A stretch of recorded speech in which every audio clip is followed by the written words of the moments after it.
Welcome to chapter 13 of the book of 2 Samuel. Amnon abases Tamar. What's that all about? All the things that David did to sin against God he is now going to be paid back by God, as God mentioned in the last chapter towards the end of it. And it begins right here with the story of Amnon, and who is the first son, the oldest son of King David by his third wife, Ahinoam. And it begins, and it happened after these things, that there was to Absalom, son of David, a sister. Absalom is the third son of David by Maacah. And there was to Absalom, son of David, a sister, good to the sight, exceedingly. So a very beautiful woman, and her name was Thamar. And Amnon, son of David, loved her. Now, you see right there, Absalom is the son of David, and Amnon is the son of David. So they were half brothers. And what's going to be happening here in this chapter is incest. And Amnon was afflicted so as to be ill over Tamar, his sister. So he was in a really bad shape sexually, lusting after this beautiful woman, his sister. And he just apparently zeroed in on her. And today it would be somebody that stalks somebody else. And for she was a virgin, so that made it even better for him, because men always think they want a virgin. I don't know exactly why, but this is something that's built within men for their desires for the opposite sex. Most men don't know if a woman is a virgin or not, unless you're a doctor, I suppose. But in those days, you didn't have to have a doctor, because people were much closer to obeying the laws of God. And when a young girl was going to be married, to prove that she was a virgin on the night of her wedding, then the first time she had relations, then she had what they called a token of her virginity, which was a sheet or a blanket or something she was laying on and had blood on it. And this was the token of the virginity to show that she was a virgin. Now, this Tamar is assumed she was a virgin, and it was because later we'll go into the clothing she was wearing. And it was an enormous thing in the eyes of Amnon to do anything to her. So he had it set in his mind that this is it, no matter what. And that's a bad place to be, because basically you're taking over what you want, your body wants, and not what God wants. And to live a life, go through without really knowing what God wants, just to do what I want or you want without consulting God or even believing in a God, is a dangerous place, because we'll make a lot of bad decisions and we have no protection. And a lot of times that God will not protect us because of our disobedience. Now, many times he does, of course. And there was a companion to Amnon, and his name was Ionadav, son of Samaah, the brother of David. So this would have been David's nephew, Jonadab, and a first cousin to Amnon. And it says, and Jonadab was exceedingly practical, and that dagger shows down here. Conniving is another word for it. Basically, he was not what Amnon needed. Amnon needed somebody that was godly to give Amnon godly advice, to forget about his lust, to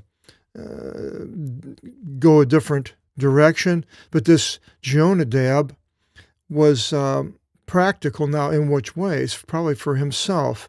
He was, to me, an evil counselor and somebody that we really don't want in our life. If we have problems, marriage problems, or things like that, to go to the ungodly is not a good thing. And he, Jonadab, said to Amnon, "What is it to you that you are thus you are weak morning by morning, O son of the king? Will you not report it to me?" And Amnon said to him, "Thamar, the sister of my brother Absalom, I love." And Jonadab said to him, "Well, go to bed in your bed, and be as infirm or sick. Be as sick. And your father, David, will enter to see you, and you shall say to him, Let indeed Tamar, my sister, come and feed me, and let her make food before my eyes, so that I should see and should eat from out of her hand." So Amnon went to bed and became as ill, took up the advice. Deception, another sin. And the king entered to see him. And Amnon said to the king, "Well, let indeed Tamar, my sister, come to me, and let her bake two biscuits before my eyes, and I will eat from her hand." And David sent for Tamar to the house, saying, "Go indeed to the house of Amnon your brother, and make food for him." And Tamar went to the house of Amnon her brother. And with him being in bed, as she took the dough and mixed it and made biscuits before his eyes, and baked the biscuits, some type of a portable thing that she could do that. And she took the frying pan and emptied it before him, and he did not want to eat. And Amnon said, "Well, lead out every man from about me." And they led out every man about him. And Amnon said to Tamar, "Carry into me the food to the bedroom, and I'll eat from out of your hand." Tamar took the biscuits which she made, being innocent, and carried them to Amnon her brother into the bedroom. Ketona, coitus, comes from this keto, coitus, bedroom, having place for sex. And she brought to him to eat, and he took hold of her and said to her, "Come, go to bed with me, my sister." And she said to him, "No, O my brother." So he knows that this is incest. This is not what God wants. The law forbids this. And she said to him, "No, O my brother, you should not abase me, for it shall not be done so in Israel. You should not do this folly. And where shall I carry away my scorn? And you will be as one of the foolish in Israel." Now here's a strange thing which she says, "And now speak indeed to the king, for in no way will he restrain me from you." Now that is, to me, is a very strange thing for her to say, because it's basically putting the okay on incest, that she thinks that David will allow her to have relations with the king, with Amnon, her brother. And Amnon did not want to hear her voice. He didn't want to hear that. And he powered over her and abased her and went to bed with her. And afterwards, Amnon detested her with a great, exceedingly great hatred. For so great was the hatred which he detested her, that it was above the love which he loved her. Now, he didn't really detest her. He detested himself. He had terrible guilt feelings that he gave into this lust that he had. This is the way I see it. But he's taking it out. He's projecting it on somebody else, that it was Tamar, that she beguiled him. And this is what men can do, that make these things up. Well, so can women. And so by now trying to get rid of the guilt, making her look like the bad person, then if she is that bad, then what is he to do? Detest her. Detest the person that's that bad. And sort of like that, I think in the last seminar I was talking about the televangelist who was caught with a prostitute down in Louisiana, that before that he was shows a great hatred for sin, for sexual sins, and it was because he was doing them. And this is why he hates this, and you hear these, to some televangelists, get on a certain thing, a certain subject, and really pound it down. And a lot of times when people do things like that, it's something that they are doing or could do or want to do. And they project it on other ways that this is bad, but yet they give in to it. And it's like, well, this was bad. It's bad if you do that. And the person is basically condemning themselves that it was bad, but by using another person rather than to ante up and say, I'm the one that was completely at fault. So Amnon was a coward. He takes it out on his sister. And so his hatred was above the love which he loved her. And Amnon said to her, "Rise up and go." And Tamar said to him that, "Well, great is the last evil over the first which you do with me, to send me away." And Amnon wanted not to hearken to her voice. And he called his servant, set over his house, and said to him, "Send indeed this one from me outside, and lock the door after her." And upon her was an inner garment with long sleeves. For thus the daughters of the king dressed, the virgins, the Partheni. Now, places in the Hebrew Bible where it said the virgin will bear a son, the Jews, some of them, they try to say that that's a young woman. But the Greek that was translated hundreds of years before Jesus translated that word into Parthenos, a virgin. And here it shows that she's a virgin. She didn't have relations with a man. They had the Parthenon in Athens, which was a building to the Virgin. And if she wasn't a virgin, they wouldn't have called it the Parthenon. It was a big thing to the Greeks. But so the virgins dressed a certain way with this long sleeve garment and with their outer garments.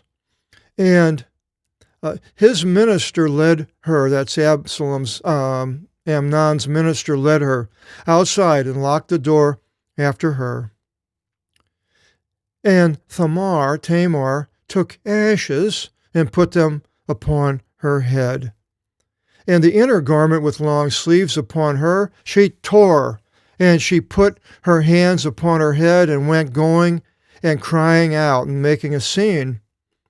And Absalom, her brother, said to her, apparently she was living with Absalom, "Has Amnon, your brother, been with you?" Now, how he knew, it doesn't say, but he's guessing correctly. "And now, my sister, be silent, for he's your brother. Do not put it to your heart to say anything." And Tamar sat expiring in the house of Absalom, her brother. Now, what that means, I'm not sure how long she lived there. Maybe old age. Well, it couldn't have been old age because Absalom died a little later here. But anyway, Tamar was expiring in a house. And King David heard all these words and was enraged exceedingly. Now, who doesn't say who he's enraged over, if he's enraged over Tamar or Absalom, both. And Absalom did not speak with Amnon for bad or good, for Absalom detested Amnon, for which he debased Tamar his sister. And it came to pass after 2 whole years of days that they were shearing for Absalom in Baal-hazor by Ephraim, shearing the sheep. And Absalom called all the sons of the king. I can make like a festival out of it. And Absalom came to the king and said, "Well, behold, indeed, your bondman shears. Let indeed the king go, and his servants with your bondmen." And the king said to Absalom, "No, indeed, my son, no way should we all go ourselves, and in no way should we be burdensome upon you." And Absalom constrained him, and the king did not want to go. I had to put Absalom and the king because this is getting here, and who constrained who, and so forth. But the king blessed Absalom. And Absalom said, "Well, if not, let Amnon, my brother, go indeed with us." And the king said to him, "Well, why should he go with you?" And Absalom constrained him, and he, the king, sent with him, and he sent with him. David sent with him would be Absalom, Amnon, and all the sons of the king. So they all go to this place to the shearing. And Absalom gave charge to his servants, saying, "Well, behold, whenever the heart of Amnon feels good with the wine, and I should say to you, 'Strike Amnon and put him to death,' you should not fear." The vino comes from that. For is it not I giving charge to you? He's the son of the king. "Be manly and become as sons of power." And the servants of Absalom did to Amnon as he gave charge to them. They killed Amnon. And all the sons of the king rose up, and each mounted upon his mule and fled. Now, 22:54-2, Onon. Onon is an ass, a donkey, an ass, and Emi is half ass is literally what it is. A hemi head, for men that know things about engines, a hemi.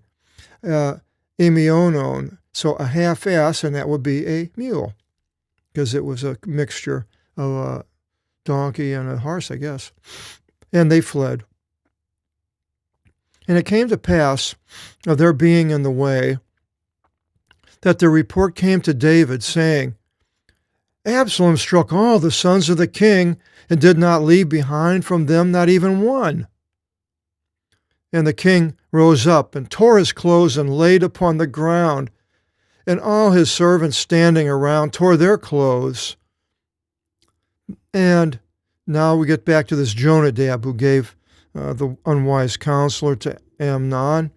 And Jonadab, son of Shemaiah, brother of David, answered and said, "Well, let not my master the king say that all the boys of the sons of the king he put to death, but only Amnon alone died, for by the mouth of Absalom it was situated to be from the day of which he abased Tamar, his sister."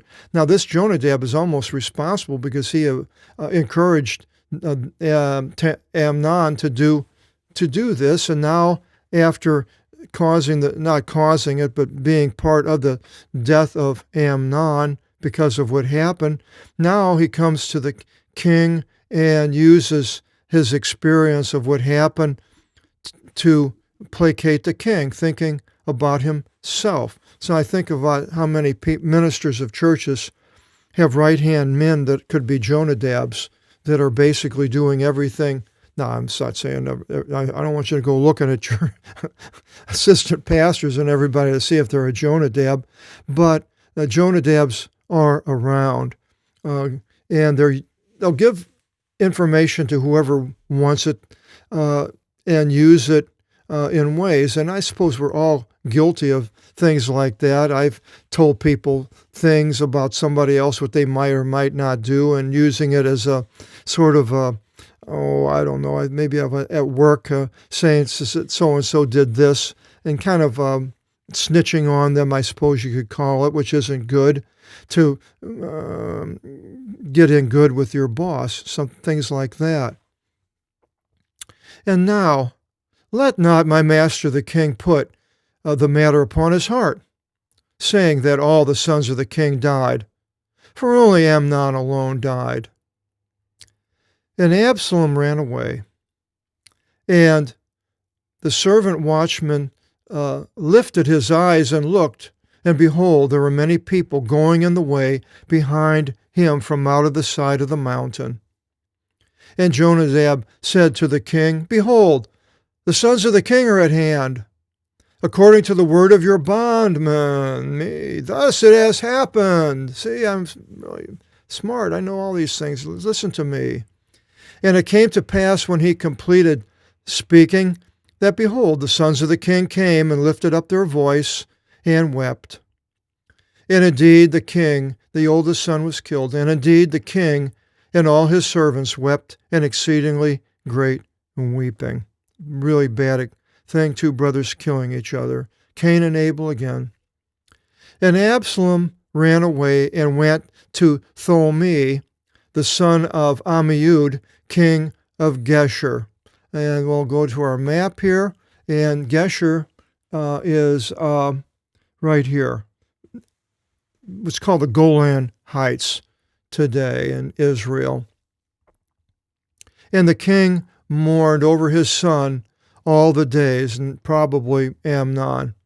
And Absalom fled and went forth unto Geshur, and was there 3 years. So we don't hear anything about him during that period of time. And the spirit of King David abated to go forth unto Absalom, for he was comforted concerning Amnon. He was comforted concerning Amnon that he died. So David didn't go after Absalom, and he just got basically time heals all wounds.